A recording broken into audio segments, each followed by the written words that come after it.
The cock crowed at the break of dawn, its sharp cry echoing through the still air of Omozu village. The morning breeze swayed the tall palm trees behind the compound, carrying with it the smell of smoke from distant kitchens where women had already begun preparing the day's meals. Life in the village moved with rhythm, measured, predictable, almost comforting. But inside the compound of Obinna Okafor, there was no rhythm, no comfort, only silence and the heavy shadow of loss. Obinna sat on the wooden bench by the entrance of his small bungalow, staring at the sky as though it held answers to the emptiness gnawing inside him. He was barely 35, yet grief had already carved lines into his face. His wife, Ifyinanya, the woman he had loved with the entirety of his being, the woman with whom he had promised to grow old, was gone. It had been 6 months since she passed away after a brief illness that swallowed her strength like a raging fire consumes dry grass. The burial had been heavy. Friends, family, church members, and villagers came in numbers, mourning the young woman whose laughter had always filled the air like a sweet song. But as with all things in life, people soon returned to their homes, their lives. What remained was Obinna, his little 4-year-old son, Chisholm, and the silence of an empty house that mocked him every night. "Papa!" Chisholm's tiny voice broke through the quiet as he shuffled barefoot across the veranda. The boy's hair was rough, his eyes sleepy, and his oversized t-shirt slipped off one shoulder. He clutched a small toy car in his hand, one his late mother had bought him before her passing. "Papa, I'm hungry." Obinna's heart clenched. The boy's voice was so innocent, so trusting. Yet every time he looked at his son, he felt the sharp sting of failure.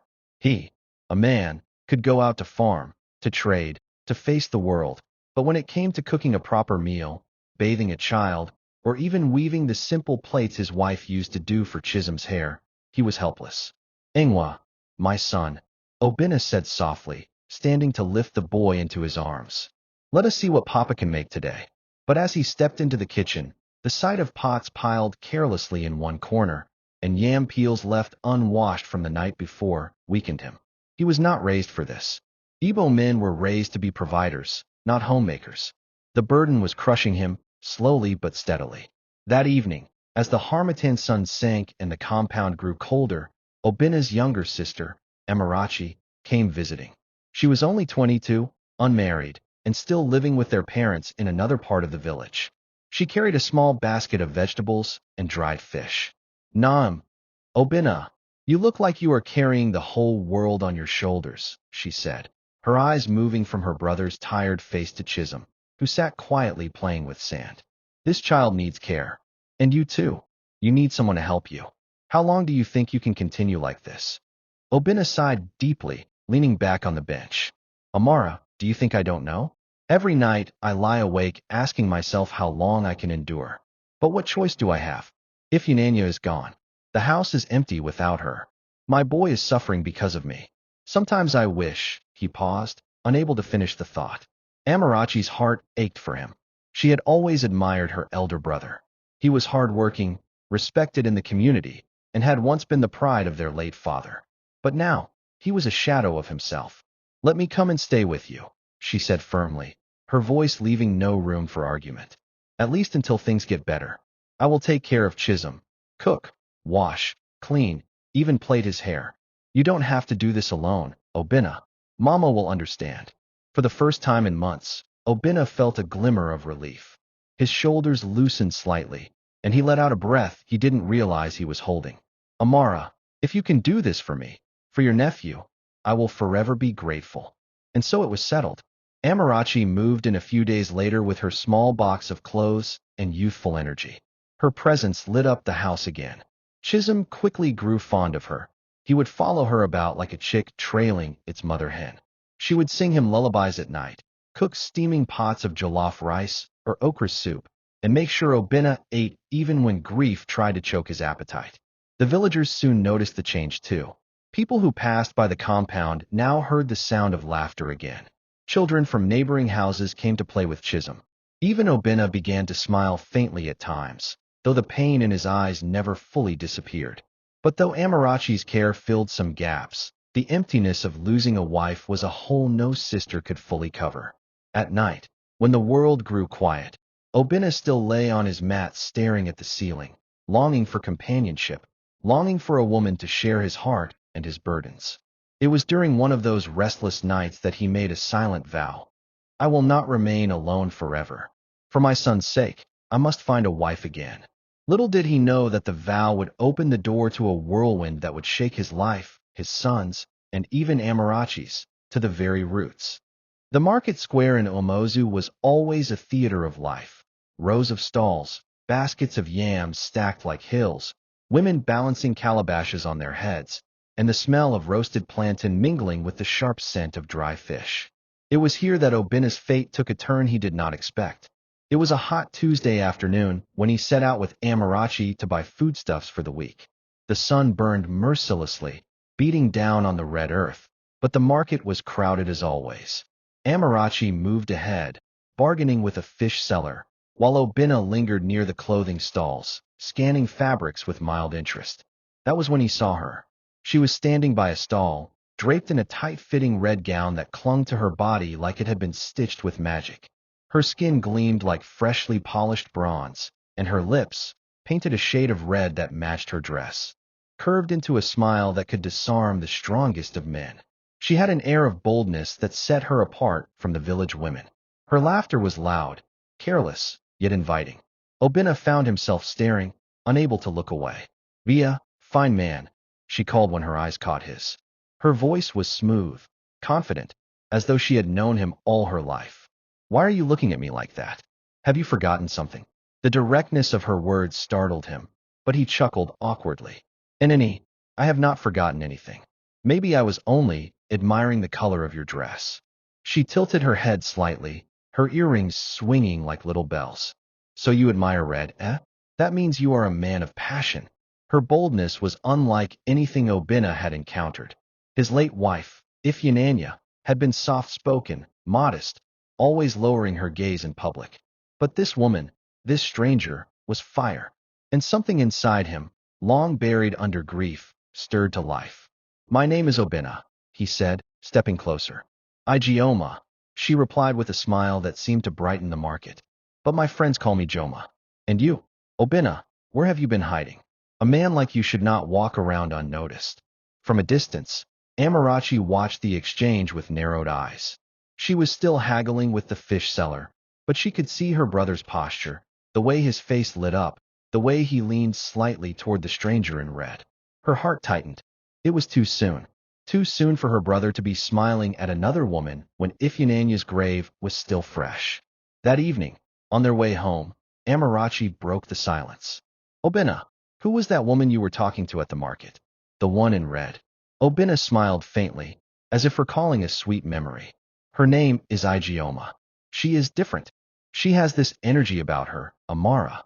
When she speaks, you feel as though the world stops to listen." Amarachi frowned. "Brother, I don't like her spirit. A woman who calls you fine man the first day she meets you? These are the ones who scatter homes. Be careful." But Obina waved her off. "Amara, you worry too much. Ijeoma is lively, yes, but that doesn't make her bad. You'll see. With time you will like her." The conversation ended there, but Amarachi's heart was unsettled. Days turned into weeks, and Ijeoma became a frequent visitor to the compound. She would come in flashy clothes, bringing with her the sweet fragrance of imported perfumes and the rustle of handbags filled with trinkets. She laughed loudly, spoke fast, and often drew attention wherever she went. Obina was smitten. For the first time since his wife's death, he felt alive again. Ijeoma brought him back to life, so he thought. She teased him, challenged him, made him feel wanted.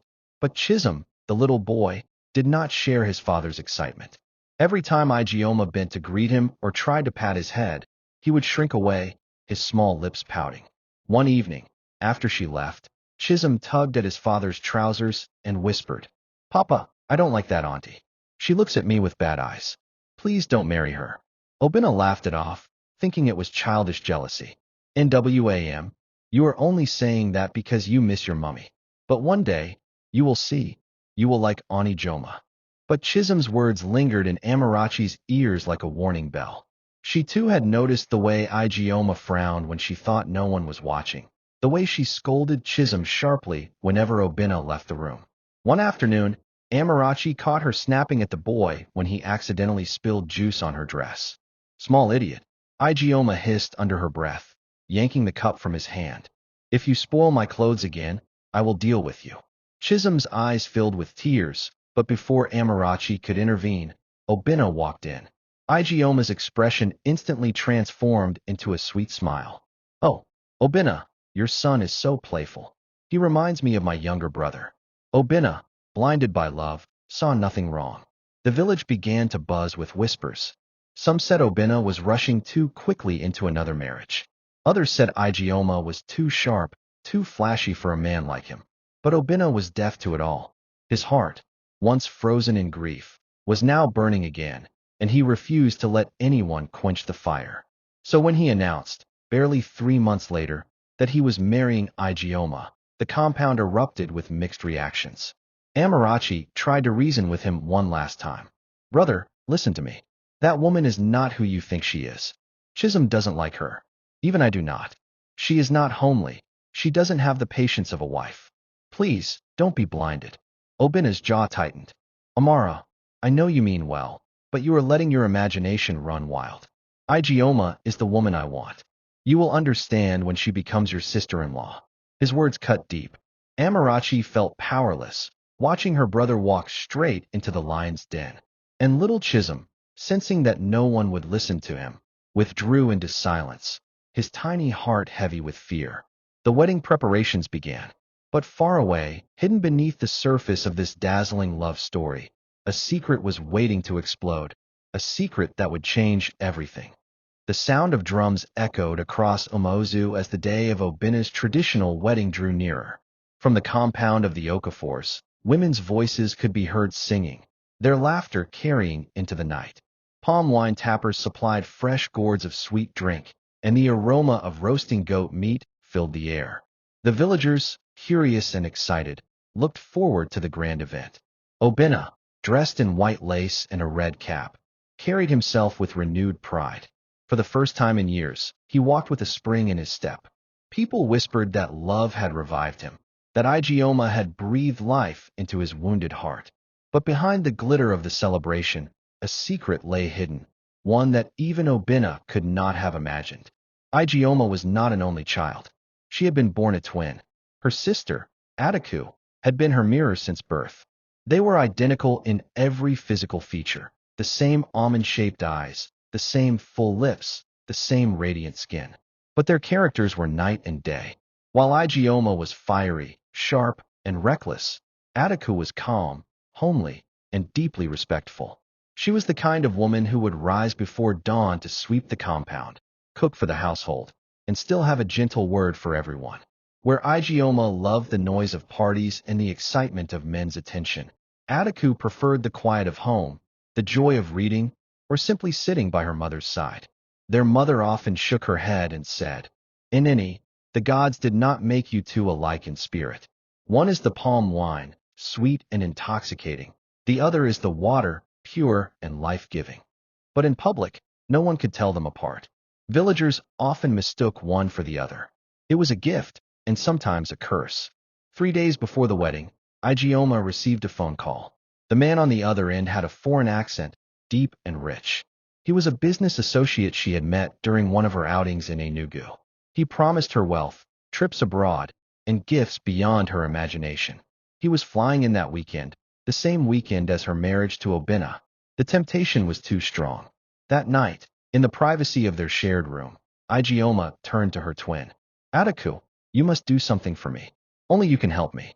Attica looked up from the wrapper she was folding. "What is it this time?" "I need you to stand in for me on my wedding day. Just for a few hours. Obina will never notice. We look the same, don't we?" Attica's eyes widened. "Are you mad? Marriage is not something to play with. How can you even think of such a thing?" But Igioma's eyes flashed with determination. "Ataku, don't lecture me. I only need time to meet someone important. I will come back after a few days and take my rightful place. You will only be covering for me. Please, I beg you. Don't you love me?" Attica's heart sank. She loved her twin, yes, but she also feared the path Igioma was treading. Yet her loyalty had always been her weakness. Against her better judgment, she nodded slowly. "All right, Igioma. I will do this for you, but only because you are my sister." On the morning of the traditional wedding, the compound was alive with festivity. Drummers beat the ogene, women in brightly colored wrappers ululated, and elders gathered under canopies to drink palm wine. Obinna waited nervously, his chest thumping as the bride's family led the veiled young woman into the compound. When the veil was lifted, his heart stopped for a second. She was stunning, her beauty magnified by coral beads around her neck and wrists. But what Obinna did not know was that he was staring not at Ijeoma, but at Ataku, the calm twin. She lowered her gaze respectfully as tradition demanded, her hands folded neatly before her. When the time came for her to kneel and present the cup of palm wine to her husband, she walked gracefully, every movement dripping with humility. "Take, my husband," she said softly, her voice trembling but sincere. The crowd cheered, the elders blessed the union, and Obinna's heart swelled with pride. He had found love again, or so he thought. From the very first night, Obinna noticed something strange, but not unpleasant. The woman he married was not as loud as he remembered. She was gentle, soft-spoken, even shy at times. She woke early to sweep the compound, cooked meals that reminded him of Ifeanyi's touch, and paid special attention to Chisholm. The boy, who had resisted Ijeoma bitterly, ran into her arms with unexpected joy. "Mummy," he shouted, clinging to her wrapper. "You are my mummy now." Amarachi, too, felt her suspicions slowly melt away. This was not the rude, sharp-tongued woman she had feared. This was someone else, someone kind. "Obinna," she whispered one evening, as she watched Attica bend over the firewood kitchen, stirring a pot of egusi soup. "This your wife? She is not the woman I thought she was. She is different, very different." Obinna smiled, relief flooding him. "I told you, Amara. Sometimes love opens our eyes, sometimes it blinds them. But this time, it has opened mine." Yet the truth was more complicated than he could ever imagine. Days turned into weeks. The real Ijeoma, who had sworn she would return after a short while, never came back. She had slipped into a new world of parties, men, and promises of wealth, leaving her twin to play a role she had never desired. But something unexpected began to happen. Ataku found herself drawn into the life she had stepped into as a cover. She grew fond of little Chisholm, who would fall asleep in her lap every night. She admired Obinna's calm strength, his devotion to his son, his quiet smile. She had not planned for this, but her heart was slowly betraying her. Each night, she told herself she was only standing in until her sister returned. Yet each morning, when Obinna greeted her warmly, when Chisholm called her mummy, when Amarachi smiled with relief, she felt herself sinking deeper into a role that no longer felt borrowed. For the first time, Attica wished her sister would never return. But fate, as always, had other plans. The sun had barely risen when the compound of the Okafors stirred to life. Smoke curled lazily from the firewood kitchen where Attica, still playing the role of her twin, bent over a pot of okra soup. The scent of audrey and sizzling palm oil filled the air, mingling with the sound of Chisholm's laughter as he chased a rooster around the yard. It had been nearly 3 months since the wedding, and in those months, peace had returned to Obinna's household. The emptiness that once haunted him seemed to fade, replaced by the quiet strength of his new wife. Attica, though he still believed her to be Ijeoma, had brought warmth and stability into their lives. She washed his clothes, cared for his son, and carried herself with dignity. Even Amarachi, who had once resisted her, now treated her like a true sister. Yet beneath her calm exterior, Attica lived in constant fear. Every day, she wondered when her sister would return, when the fragile happiness she had built would shatter like clay against stone. And one fateful evening, her fear came true. The compound was quiet.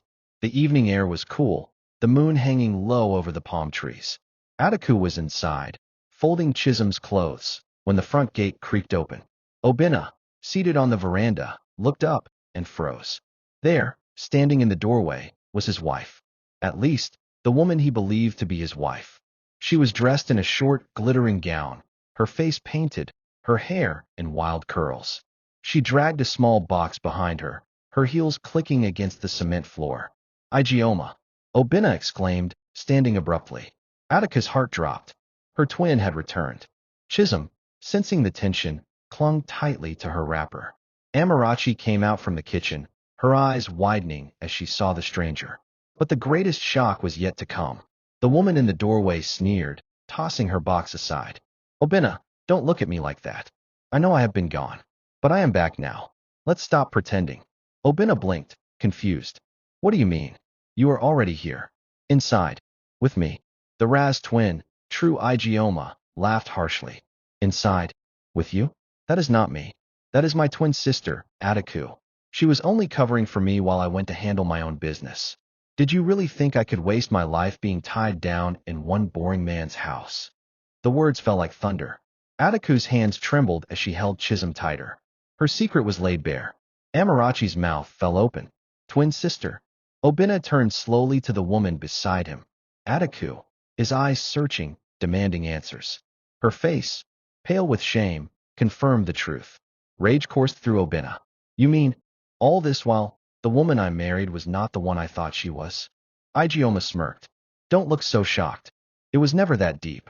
You were desperate for a wife, weren't you? So what does it matter which one of us you married? In fact, you should thank me. Ataku is the one who enjoys this village wife nonsense, not me. I don't have time for children and chores. Atika's voice cracked as she finally spoke. Obinna, I never planned for this. She begged me. She swore it would only be for a few days. But when she didn't return, what was I to do? Leave you and your son abandoned? I never wanted to deceive you. Her words dripped with sincerity, but Obinna's mind was a storm. The little boy, however, broke the tension with his small, trembling voice. Papa, please, this is my mummy. She takes care of me. Don't let her go. He buried his face in Atika's lap, his tiny hands clutching her tightly. Obinna's chest tightened. He had seen the bond between his son and this woman grow every day. He had seen her sacrifice, her tenderness, her patience. Could such love be born of a lie? But before he could gather his thoughts, Igioma let out a scornful laugh. Obinna, don't fool yourself. Do you think I, Igioma, can waste my youth raising another woman's child? You bore me. This whole marriage bores me. I am not Ataku. She may enjoy cooking with firewood and playing the submissive wife, but me? I am destined for bigger things. Men abroad are waiting for me. Her words cut through the night air like a knife. Obinna's anger finally boiled over. Then why are you here? Why come back at all? Igioma shrugged, her lips twisting into a careless smile. I only came to collect a few of my things. Don't worry, I'm leaving tonight. You and Ataku can keep your boring little life. With that, she marched into the house, yanked a few clothes from the wardrobe, and stuffed them into her box. On her way out, she glared at Chisholm, who whimpered and hid behind Ataku. Useless child, she muttered under her breath. That was the final straw. Obinna stepped forward, his voice like thunder. Leave. Now. And never set foot in this compound again. Igioma raised her chin defiantly. Gladly, without another word, she dragged her box outside the gate, disappearing into the night with the sound of her heels clattering against the earth. Silence fell. Only the chirping of crickets filled the air. Obinna stood still for a long time, his fists clenched, his mind reeling. Slowly, he turned to Ataku, who sat weeping quietly as she held Chisholm close. Amarachi stood beside her, her face a mixture of pity and relief. Obinna's voice was low, trembling. Why didn't you tell me the truth? Ataku raised her tear-stained face. Because I was afraid. Afraid you would hate me. Afraid you would send me away. I only wanted to protect your son. I only wanted to keep the home together until she returned. But then my heart betrayed me. I fell in love with the life I never planned for. With you. With Chisholm. With this family. Chisholm sniffled, his little hands tugging at Obinna's trousers. Papa, please don't send her away. She is my mummy now. Please, Papa. Amarachi added softly. Brother, you can see for yourself. The woman who has been with us these past months is not Igioma. She is Ataku, and she has done what no one else could. She healed your home. Even I have grown to love her as a sister. Obinna's heart, torn between anger and gratitude, finally gave way to clarity. He knelt before Ataku, his eyes softening. You may not be the woman I thought I married, he said slowly. But you are the woman I truly needed. The one who brought light back into my life. And if the gods have arranged it this way, then who am I to question them? Tears flowed freely down Atika's cheeks as she whispered, Obinna. Chisholm clapped his small hands. a bright smile spreading across his face. Mummy is staying.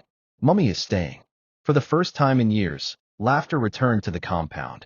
Not forced, not fragile, but whole and genuine. Months later, life in the Okafor household blossomed like the hibiscus after rain. Ataku fully embraced her role as wife and mother, loved not only by Obinna but also by Amarachi and the entire village. People often said, truly, a good woman builds her home. As for Igioma, rumors spread of her reckless life in the city, chasing after men and parties. But to Obinna, her name no longer carried weight. She was a shadow of the past, a lesson carved into memory. What mattered was the family he now had, the loyal sister who had stood by him, the son who smiled again, and the woman who, though not meant for him at first, became the true bride of his heart. And so, under the bright skies of Omozu, the Okafor home found peace once more.